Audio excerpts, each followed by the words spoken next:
Sister Soldier, Columbus, Georgia. Hello. Hey, how you doing? Hi. Just two questions, two short ones. The first one is I'd like to know why she keeps referring to black Americans as Africans. And secondly, I'd like to know why she thinks that white people ought to continue to be responsible for the upbringing of black youth, black inner cities. All right, sister. Okay, the first answer is this. I call myself an African person because our people originated in Africa. So when you find African people in Jamaica, in Haiti, in Latin America, in Brazil, in various places in the world, they're still African people, even though they were born in that place.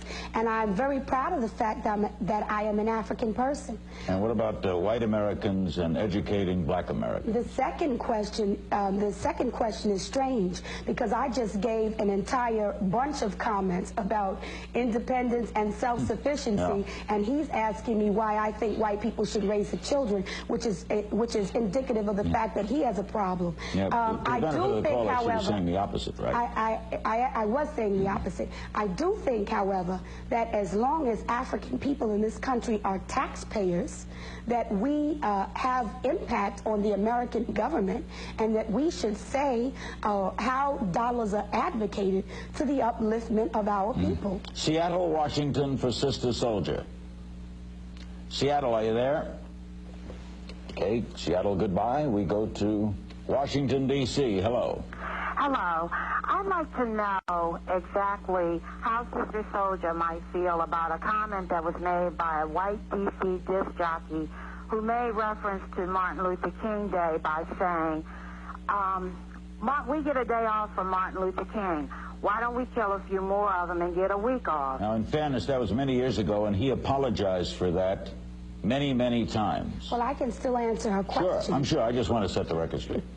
I think that that's indicative of white racism in America. But one thing about white racism in America is it's very subtle. And every now and then, somebody will pop out and say what they really think.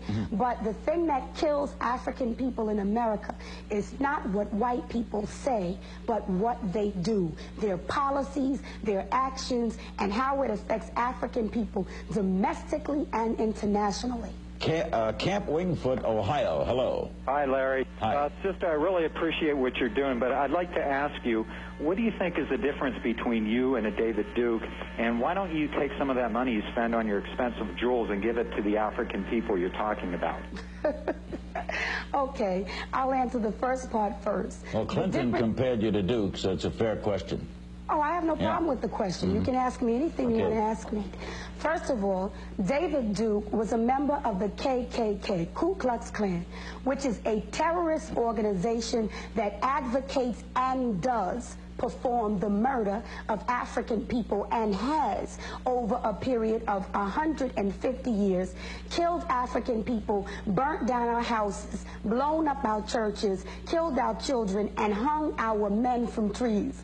Sister Soldier does not own a gun, has never shot anyone, has never killed anyone, does not have a criminal record, and has never been a member of a terrorist organization that advocates the murder of white people. The other thing is, in terms of my jewels, I think that's a very paternalistic attitude that you have.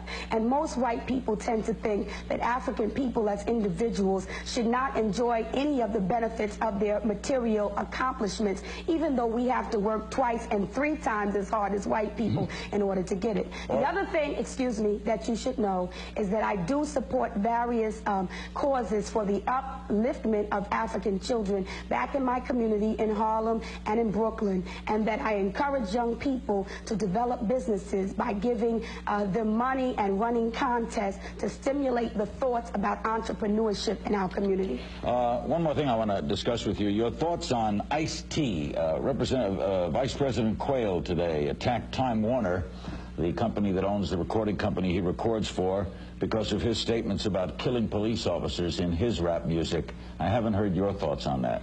My thoughts is that America refuses to deal with white supremacy and racism, so what they do is run around attacking everybody who's African and outspoken.